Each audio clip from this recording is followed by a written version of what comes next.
Halo semuanya, perkenalkan nama saya Naisya Sahla Maura, NIM belakang 196 dari kelas 4. Di sini saya akan membahas studi literatur tentang anak-anak. Yang pertama ada definisi anak-anak. Di sini saya mengambil beberapa jurnal. Yang pertama ada menurut UNICEF, kedua apa itu anak-anak menurut KBBI, ketiga jurnal anak menurut undang-undang, keempat menurut para ahli, dan yang terakhir menurut WHO.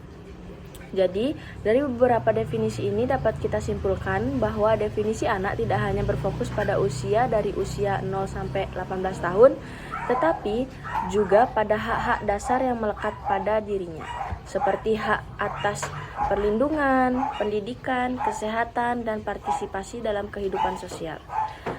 Kemudian, ada kategori anak-anak, yang dimana kategori anak-anak itu ada dari 0 sampai 3 tahun, 3 sampai 6 tahun, 6 sampai 8 tahun, 8 sampai 10, dan 10 sampai 18 tahun.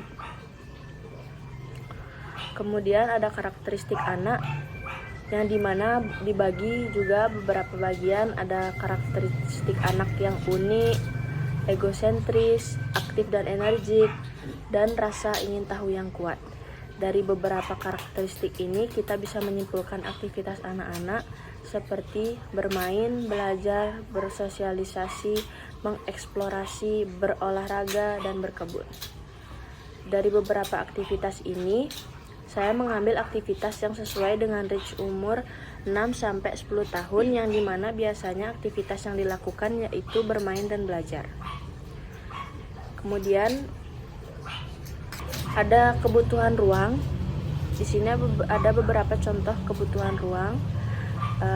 Ada playground, ada perpustakaan mini, playground outdoor, ruang terbuka, ruang eksplorasi, dan kebun mini. Kemudian di sini juga ada fungsi ruang anak-anak, yang dimana dari aktivitas yang tadi saya sebutkan itu belajar dan bermain. Belajar dan bermain ada ruang indoor dan ruang outdoor, ya, dimana ruang indoor itu ruang kelasnya harus luas memadai, terang, ventilasi yang baik. Kemudian ruang bermain indoor itu aman, bebas sudut tajam, lantai empuk, agar anak-anak terhindar dari bahaya jika terjatuh.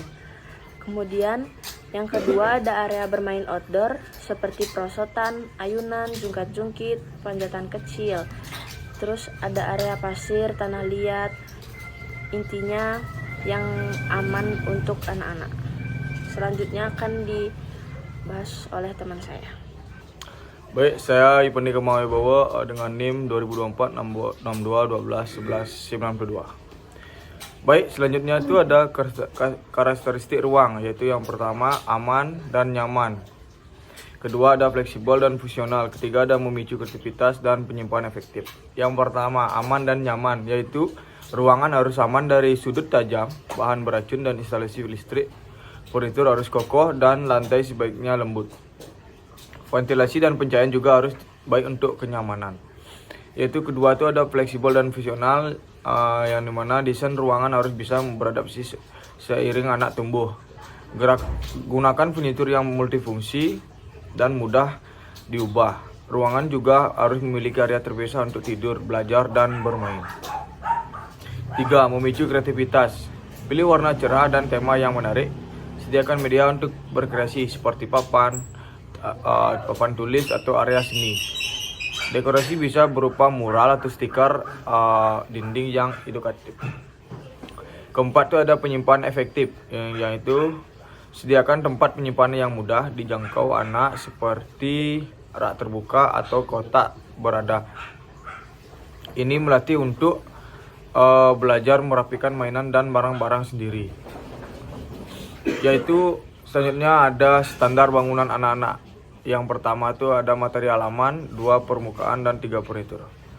Material aman tidak licin, tidak tajam, tidak mudah menghantarkan panas, tidak beracun. Yang kedua ada permukaan, yaitu pasir, lembut, karet atau material empuk agar aman jatuh. Yang ketiga ada furnitur, meja, kursi kecil, area naungan, pagar yang tidak mudah dipanjat, contoh yaitu berbahan plastik atau kayu. Selanjutnya ya yang di bawah ini, yang pertama ada rumput sintetis. Biasanya digunakan untuk lantai dengan ruangan tema alami agar tidak licin untuk anak-anak. Yang kedua itu ada kursi mini yang berbahan plastik, disesuaikan dengan ketinggian anak-anak, yaitu sekitar 20 cm sampai 30 cm. Selanjutnya itu ada pagar, yaitu dengan ketinggian 1,5 cm. Yang terakhir ada karpet puzzle yang biasanya digunakan di area bermain. Kemudian selanjutnya yaitu ada ruang eksplorasi dan kreatif. Yang pertama, ruang dengan konsep mini yang dirancang untuk anak-anak. Ini memberikan kesan menarik dengan fasilitas kursi kayu yang sudah ditetapkan panjang lebar untuk anak-anak. Kemudian warna-warni dari pot dan cara tata letak tanaman di kebun ini membuat anak-anak semangat untuk berkebun dan mengeksplor bagaimana cara bunga bertumbuh. Yang kedua, dirancang sebagai ruang semi outdoor. Area ini memiliki dinding papan kapur yang lebar, memungkinkan anak-anak berimajinasi dan menuangkan kreativitas mereka tanpa batas, sekaligus menghilangkan kejenuhan. Yang ketiga, ruangan ini mengusung konsep desain biofilik yang berfokus pada penggabungan alam ke dalam ruang indoor untuk menciptakan lingkungan yang menenangkan. Konsep ini terlihat dari penggunaan material dan alami seperti kayu pada rak buku dan furnitur. Cahaya alami dimaksimalkan melalui jendela besar, sementara unsur dan seperti tanaman hijau menjadi titik utama desain anak-anak. Dapat mencari wawasan baru serta mempraktikkan keinginan tahuannya. Om Swastiastu, perkenalkan nama saya Iwan Arya Jagatama dengan NIM akhir 179 dari kelas A4. Kali ini saya akan menerangkan materi studi literatur tentang remaja. Nah, yang pertama ada definisi. Definisi yang saya dapatkan sebanyak 7 buah ini dari jurnal-jurnal berikut. Saya mendapatkan kesimpulan yaitu remaja merupakan masa peralihan dari masa anak-anak ke masa dewasa yang bisa dikatakan fase sementara yang membutuhkan arahan, yang ditandai dengan perubahan fisik, emosional, mental, dan sosial yang belum matang, yang akan mengalami tantangan entah dari dalam dirinya maupun dari luar, yang kadang menimbulkan kebingungan hingga konflik. Nah, next yaitu ada kategori. Nah, dari 5 jurnal ini saya mendapatkan kesimpulan yaitu usia remaja dimulai dari usia 10 sampai 21 tahun yang terbagi menjadi 3 kategori, yaitu remaja awal, remaja pertengahan, dan remaja akhir. Kok mati deh ya? Secara umum, remaja awal berusia 10 sampai 14 tahun. Kemudian ada remaja pertengahan dengan rentan usia 15 sampai 18, dan remaja akhir yang berusia 19 sampai 20 tahun. Kemudian karakteristik remaja. Dari 4 jurnal ini saya lagi narik kesimpulan biar cepat videonya, yaitu karakteristik remaja tiap usia berbeda-beda. Namun secara umum mengalami perkembangan fisik, psikologi, emosional, mental. Maka dari itu, karakteristik remaja bisa dibilang masa perubahan dan masa menimbulkan masalah yang membuat beberapa remaja menjadi idealis. Perubahan yang signifikan membuat remaja lebih labil dan berpikir abstrak. Nah, dari karakteristik yang saya terangkan tadi, saya mendapatkan 3 aktivitas umum, yaitu seperti remaja gemar berolahraga, terus gemar bersosialisasi, eksplorasi, dan hobi. Nah, dari 4 aktivitas umum tadi lagi terbagi menjadi 3 klasifikasi menurut umur mereka, yaitu rentan usia 11 sampai 14, yaitu memiliki aktivitas seperti menyalurkan hobi, bermain, berolahraga, dan belajar bersama. Kemudian rentan usia 14 sampai 18, mereka memiliki aktivitas seperti pencarian jati diri, ikut komunitas, mengembangkan diri, dan mengeksplorasi hobi. Dan terakhir, rentan usia remaja pada umur 18 sampai 21 tahun, mereka lebih fokus pada karir, lebih mandiri, berolahraga, dan kegiatan sosial. Terus standar bangunan bagi remaja yang saya dapatkan yaitu standar bangunan untuk remaja tidak secara spesifik dalam peraturan, tetapi dapat disimpulkan berdasarkan standar bangunan umum dan kebutuhan remaja, yaitu bangunan harus aman, fungsi untuk aktivitas positif, nyaman, dan mendukung pertumbuhan secara interaksi sosial mereka, seperti tinggi plafonnya minimal 2,5 meter, habis itu kebutuhan ruang yang cukup, misalnya 2 meter persegi per siswa untuk ruang belajar. Terus fokus pada kebutuhan remaja, bangunan untuk remaja sebaiknya dirancang untuk mendukung berbagai aktivitas seperti aktivitas fisik dengan olahraga dan rekreasi, kemudian pendidikan, menyediakan ruang belajar yang nyaman dan kondusif, kemudian hiburan, area untuk rekreasi dan hiburan yang positif, dan kemudian terakhir yaitu interaksi sosial, ruang untuk berkumpul dengan teman sebaya dan berinteraksi. Baik, dilanjutkan oleh saya. Perkenalkan, nama saya Niputu Marlita Asrifiori dengan NIM belakang 195. Selanjutnya, dari standar bangunan tersebut, saya mendapatkan fungsi ruang. Yang pertama, ada 2 fungsi ruang, yaitu indoor. Yang pertama ada study cafe, gym, studio rekreasi, photo box, perpustakaan kecil. Yang kedua ada ruang semi outdoor dan outdoor, yang dimana ada tempat pengembangan diri seperti hobi, cafe outdoor, dan skate park, dan lapangan yang digunakan seperti padel ataupun bulu tangkis. Lalu terdapat karakteristik ruang, di mana yang dibutuhkan oleh remaja yaitu nyaman dan fleksibilitas, yang memiliki sirkulasi udara dan pencahayaan yang baik, baik alami maupun buatan, furniture yang sesuai dengan fungsional, tata ruang yang bersih dan terorganisir, penggunaan palet warna yang mendukung untuk suasana nyaman bagi remaja, sentuhan unsur alam, dan fleksibilitas ruang untuk mendukung aktivitas bagi remaja. Yang kedua, ada karakteristik ruang yang tenang, yang penggunaan material menyerap suara pada dinding, langit-langit, serta lantai, serta tidak adanya gema atau pantulan suara. Ruangan ini dirancang untuk menghilangkan suara dari luar dan mencegah suara di dalamnya memantul. Tidak ada banyak kebisingan di dalam ruangannya.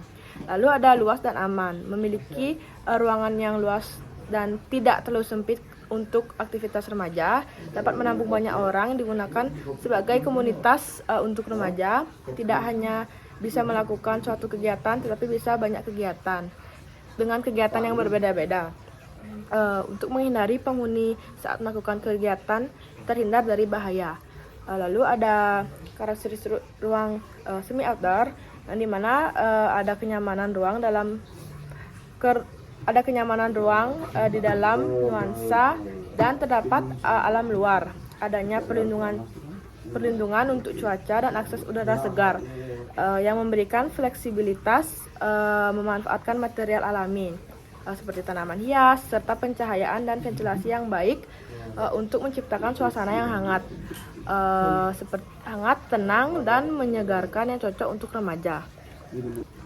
Lalu pada presiden, saya memilih di rentan usia 18 sampai 21 tahun. Lalu pada presiden, saya memilih di rentan usia 14 sampai 18 dan 18 hingga 21 tahun. yang dimana terdapat 3 jenis ruangan, yaitu ruangan indoor yang dibuat untuk kegiatan yang lebih serius seperti study cafe, gym yang seperti tempat olahraga, studio rekreasi, photo box untuk mengabadikan momen yang cocok untuk remaja usia 18 hingga 21 tahun dengan suasana yang nyaman dan fasilitas yang memadai. Lalu ada studio cafe yang dibuat untuk kegiatan serius. Di setiap sudut terdapat rak buku untuk ruang baca dan santai. Adanya meja yang nyaman untuk mengerjakan tugas atau kegiatan journaling. Selanjutnya ada photo box yang terdapat banyakkan hiasan fasilitas bagi remaja untuk mengabadikan momen di saat tertentu dengan teman sebayanya. Lalu ada gym dengan banyak fasilitas olahraga bagi remaja, tidak hanya alat barbel, tetapi ada tempat untuk yoga, zumba, dance, treadmill, dan lain-lain. Lalu ada studio rekreasi indoor yang dimana tempat yang cukup untuk menampung beberapa orang untuk melakukan kegiatan rekreasi seperti bermusik, melukis, dan mengembangkan hobi. Ada ruangan outdoor dan semi outdoor yang bisa digunakan ruangan bersantai dengan teman sebaya, entah untuk berbincang maupun melakukan aktivitas yang tidak memerlukan ketenangan yang terlalu serius. Ruangan ini dibuat menyatu dengan alam, dengan cahaya dan udara alami yang cocok untuk remaja usia 14 hingga 18 tahun. Terdapat 4 ruangan seperti studio semi outdoor, yaitu studio rekreasi tapi semi outdoor, tempat pengembangan diri yang dibuat untuk kegiatan komunitas yang dijadikan objek kesenian seperti pottery maupun seperti membuat keramik pada tanah liat, melukis dengan suasana sejuk dan juga santai tanpa adanya tekanan. Disediakan fasilitas yang memadai serta di atas bangunan terdapat skylight untuk cahaya alami. Lalu ada lapangan pedal yang bisa dilakukan banyak kegiatan olahraga dengan komunitas seperti pedal maupun bulu tangkis dan lainnya, yang sangat luas dan tidak terlalu panas karena adanya atap, tetapi sangat sejuk dan karena ini semi outdoor, jadi terdapat skylight di atasnya.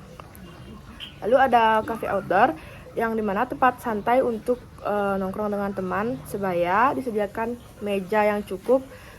Satu meja itu cukup untuk 5 hingga 6 orang. Tidak terlalu berdekatan dengan meja yang lain, suasana alam yang tidak terlalu mengganggu kegiatan. Yang terakhir ada skate park yang dimana tempat yang luas dan leluasa untuk remaja mengeksplorasi bakatnya dengan teman sebayanya. Dan adanya perlindungan yang sesuai untuk standar skate park yang aman, didampingi dengan nuansa alam yang sejuk. Baik, perkenalkan, nama saya Putri Gisyana Mahadewi Sugara dengan NIM belakang 181 dari kelas A4. Di sini saya akan menjelaskan studi literatur untuk lansia.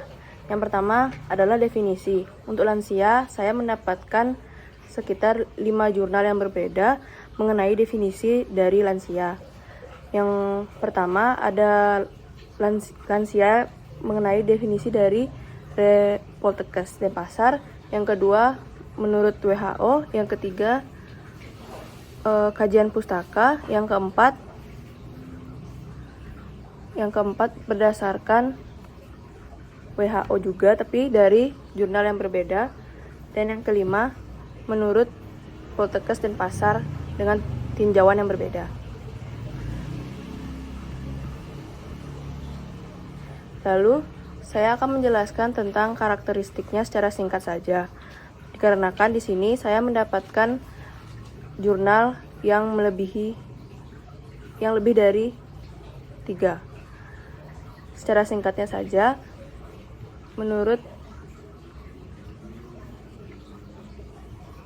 Rada Edukasi, karakteristik dari lansia merupakan lansia yang secara fisik normal, tidak akan banyak mengalami perubahan dalam masa kehidupannya. Berbeda dengan lansia yang secara fisik ada perubahan seperti jumlah gigi yang ompong, otomatis pola dan menu makanan pun sangat berbeda. Lebih suka menu yang lembut, berkuah, dan hangat. Lansia yang masih mempunyai banyak gigi tidak akan suka dengan menu di atas, maka pemahaman keluarga sebagai orang terdekat sangatlah diperlukan. Mempraktekkan asuhan komplementer sangat sederhana namun mempunyai dampak size yang sangat tinggi.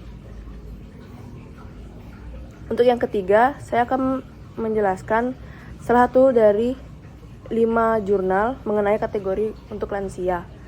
Saya akan membacakan menurut WHO tahun 2013, klasifikasi lansia adalah sebagai berikut.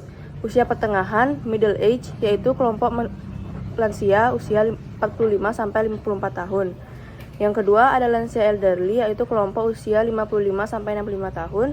Yang ketiga ada lansia muda atau young old, yaitu kelompok usia 66 sampai 74 tahun.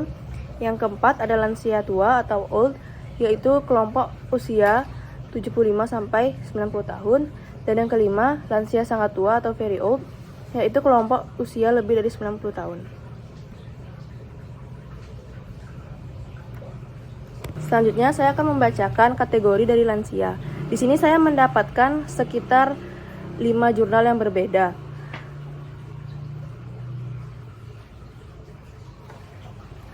Baik, saya akan menjelaskan tentang kesimpulan dari lansia. Lansia merupakan seseorang yang sedang berada di umur 60 tahun ke atas. Proses ini sudah pasti terjadi di semua kaum manusia. Proses terjadinya penuaan secara alamiah terhadap seseorang karena terjadinya fase dari akhir sebuah kehidupan. Kategori lansia bervariasi mulai dari 55 hingga 65 tahun sebagai batas awal, tetapi umumnya dibagi menjadi tahap persiapan, pralansia, tahap awal, lansia muda, dan tahap akhir, lansia sangat tua atau lansia tua. Depkes RI juga membagi berdasarkan fungsi potensial ataupun tidak potensial. Karakteristik lansia, proses holistik yang mencakup perubahan fisik, mental, dan sosial.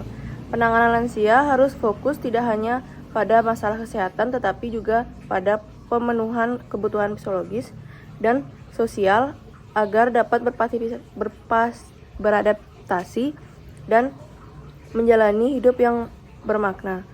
Aktivitas yang biasa dijalani berolahraga, berkumpul, berkebun, dan berkreasi. Lalu ada juga aktivitas-aktivitas yang sering dilakukan oleh para lansia. Yang pertama ada olahraga, berkumpul, berkebun, dan berkreasi. Nah, dari aktivitas yang sudah saya sebutkan, saya memilih 2 aktivitas yang biasa dilakukan oleh lansia yang berumur 45 sampai 59 tahun. Salah satunya adalah olahraga. Olahraga untuk lansia yang berumur 49 sampai 59 tahun memiliki berbagai fungsi penting untuk kesehatan dan kualitas hidup. Berikut adalah beberapa manfaat olahraga yang dapat dirasakan oleh lansia di usia ini. Saya akan menyebutkan jenis-jenisnya. Yang pertama ada meningkatkan kebugaran fisik, mencegah penyakit, meningkatkan kesehatan mental, meningkatkan sistem kekebalan tubuh, dan terakhir meningkatkan kualitas hidup. Selanjutnya ada aktivitas para lansia yang biasa dilakukan pada umur 60 tahun. Berkebun diakui sebagai cara terbaik bagi orang tua dan untuk berolahraga. Dan sebagian besar dari mereka yang berusia di atas 55 tahun benar-benar berkebun. Namun, pengangkatan dan lentur bisa menyulitkan tubuh yang lebih tua. Para ahli merekomendasikan memodifikasi kebun yang akan membuat kegiatan berkebun untuk orang tua lebih mudah dicapai. Kebun atau penghuni panti jompo juga membuat banyak modifikasi ini. Saya akan menjelaskan fungsi ruang untuk lansia. Indoor terdapat ruang membaca, ruang terapi, ruang berkumpul. Untuk outdoor terdapat kebun, taman, serta pantai. Semi outdoor terdapat teras, gazebo, dan balkon. Selanjutnya ada karakteristik ruangan. Ruang untuk lansia harus dirancang dengan memperhatikan karakteristik yang mendukung kenyamanan dan keselamatan. Salah satunya memakaikan lantai anti-slip dan pencahayaan yang cukup. Dan yang terakhir, saya akan menjelaskan mengenai standar bangunan untuk lansia. Yang tentunya poin terpenting dari standar bangunannya merupakan sistem penghawaan, sistem pencahayaan, dan juga beberapa alat-alat atau gagang-gagang pintu yang tidak tajam. Perkenalkan, nama saya Dipas Septian Ardiansyah Putra.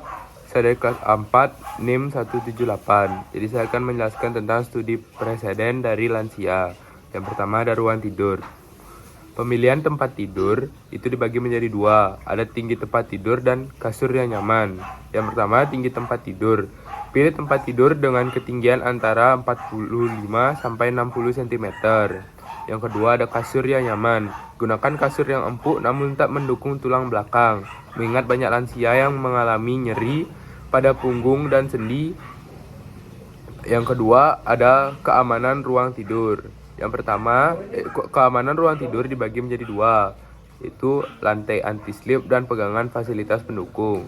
Yang pertama, lantai anti-slip, hindari lantai yang licin. Gunakan karpet khusus anti-slip atau lantai vinil dengan permukaan kasat untuk mengurangi risiko tergelincir.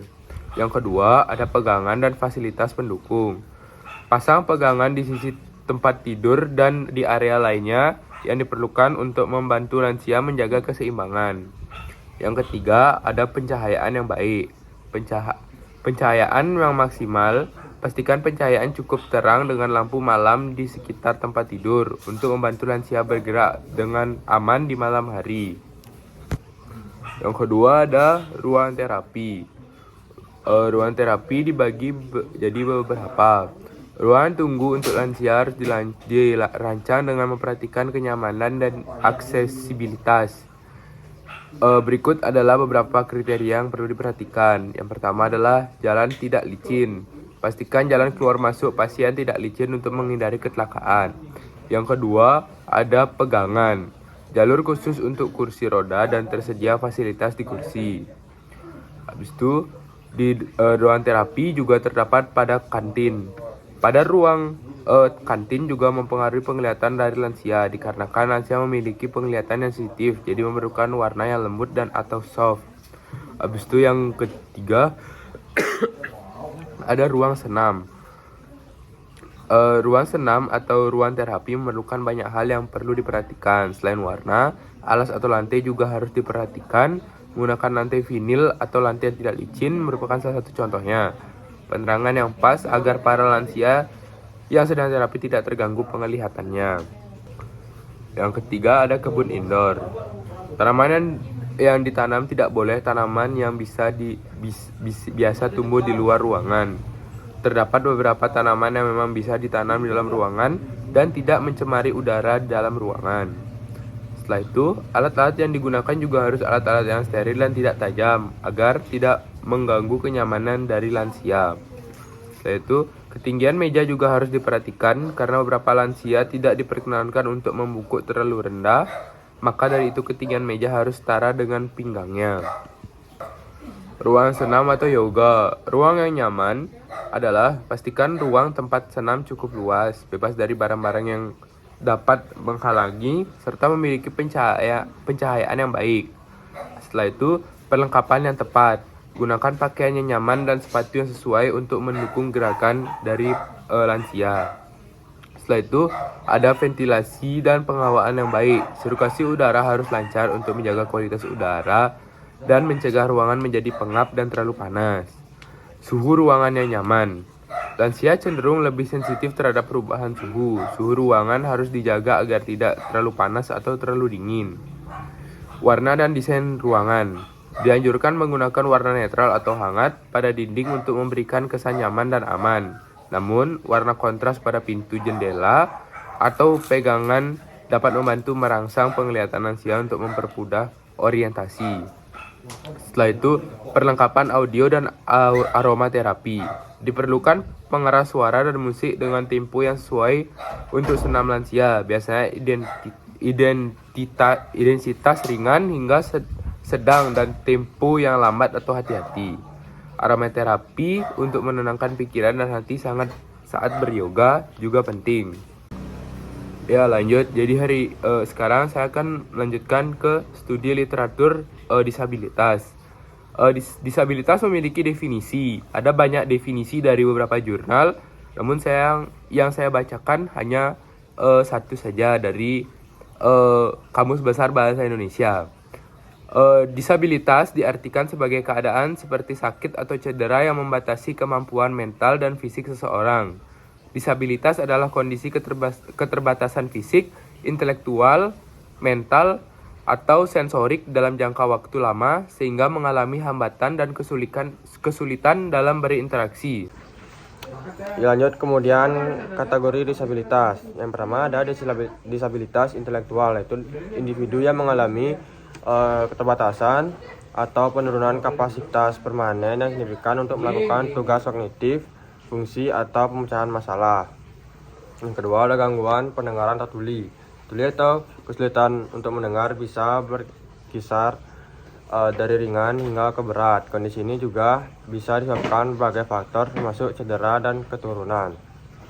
Kemudian disabilitas sensorik, yaitu disabilitas sensorik adalah terganggunya salah satu atau beberapa fungsi dari panca indera. Contohnya tunanetra itu gangguan penglihatan, tunarungu dan tunawicara. Kemudian yang terakhir ada disabilitas fisik, yaitu jenis disabilitas yang mempengaruhi mobilitas, ketakasan atau stamina pengidap. Disabilitas yang dialami yang dapat bersifat sementara maupun permanen. Pengidap kondisi ini yang sama maupun kemungkinan memiliki kemampuan yang berbeda dengan pengidap lainnya. Baik, selanjutnya 2 karakteristik, yaitu ada 3. Yang pertama karakteristik fisik dan kesehatan, karakteristik akademik, karakteristik sosial dan emosional.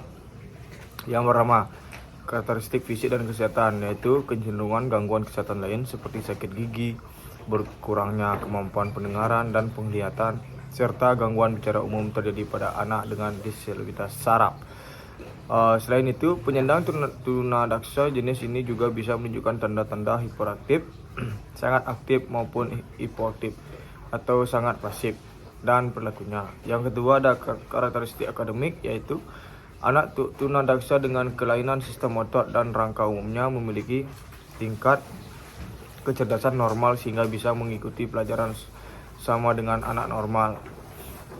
Akan tetapi dengan kelainan sistem saraf pusat biasanya punya tingkatan kecerdasan atau IQ yang lebih rendah atau intellectual disability. Yang ketiga karakteristik sosial dan emosional, yaitu beberapa anak tunadaksa mungkin merasa dirinya cacat, tidak berguna, dan menjadi beban bagi orang lain, sehingga membuat malas belajar, bermain, dan bersosialisasi. Ketidakmampuan melakukan kegiatan fisik sebagaimana mestinya juga bisa membuat anak mudah tersinggung, marah, rendah diri, pemalu, penyendiri, hingga frustasi. Baik, di sini saya akan menjelaskan tentang aktivitas dari disabilitas. Aktivitas-aktivitas yang biasanya bisa dilakukan oleh orang yang berdisabilitas adalah memasak, bermain alat musik, berkebun, serta membuat kerajinan. Lalu, dari aktivitas di atas, kami memilih 2 aktivitas yang dapat dilakukan oleh disabilitas tunadaksa dan disabilitas tunanetra. Untuk aktivitas disabilitas tunadaksa antara lain adalah aktivitas mobilitas, aktivitas sehari-hari, aktivitas pendidikan, aktivitas sosial dan rekreasi, aktivitas profesional. Penunjang aktivitas tunadaksa adalah untuk mendukung aktivitas penyandang tunadaksa diperlukan beberapa hal, yaitu alat bantu. Menggunakan alat bantu seperti kursi roda, kruk, atau peralatan adaptif lainnya.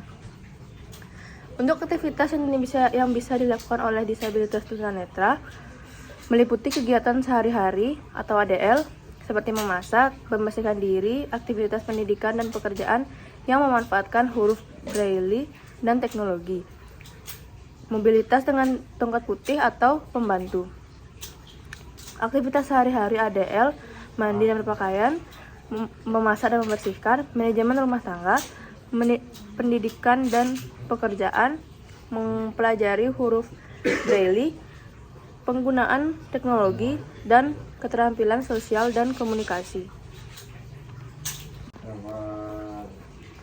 Kemudian ada fungsi ruang disabilitas yang terdiri dari 3 bagian, yaitu indoor, outdoor, dan semi-outdoor. Di indoor ada ruang membaca, ruang terapi, klinik, kafe, resto, dan kedai kopi.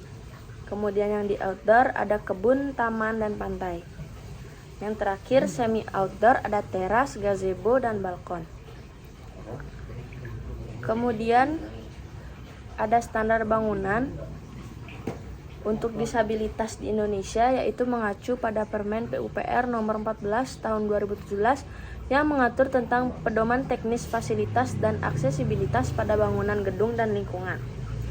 Elemen kunci standar bangunan disabilitas yaitu ada rem atau yang biasa disebut bidang miring, harus dilengkapi dengan pegangan rambat, memiliki permukaan datar, dan harus memiliki tepi pengaman minimal ketinggian 10 cm. Dan ada jalur pemandu berupa jalur dengan penanda tekstur yang jelas untuk membantu pengguna kursi roda atau tunanetra. Kemudian ada karakteristik dari ruangan, fleksibilitas dan kemandirian, aspek fisik dan tata ruang, ada fasilitas penunjang disabilitas sensorik, dan ruang yang fleksibel. Ada 3 sekolah untuk penyandang disabilitas. Yang pertama ada sekolah Aluna, yang salah satu sekolah inklusif yang menetapkan metode pembelajaran Montessori. Di sekolah ini hanya akan menerima 1 orang anak berkebutuhan khusus di masing-masing kelas. Dengan begitu, guru pendamping akan lebih fokus dalam mengurus anak kebutuhan khusus per kelasnya. Lalu ada sekolah Islami, Dilaraf Islamic School, yang merupakan sekolah memberikan pembelajaran bersama anak yang berkebutuhan khusus dan anak reguler. Meski berdampingan, akan ada guru pembimbing khusus yang diperuntukkan untuk anak yang berkebutuhan khusus. Terakhir, ada sekolah Citra Alam yang merupakan sekolah inklusif lainnya yang berada di area Jakarta yang menerima anak berkebutuhan khusus dengan kuota terbatas. Pihak sekolah sengaja membatasi penerimaan anak berkebutuhan khusus dikarenakan dalam satu kelas hanya ada 1 hingga 2 murid berkebutuhan khusus. Dengan begitu, anak bisa mendapatkan perhatian khusus dari guru pendamping.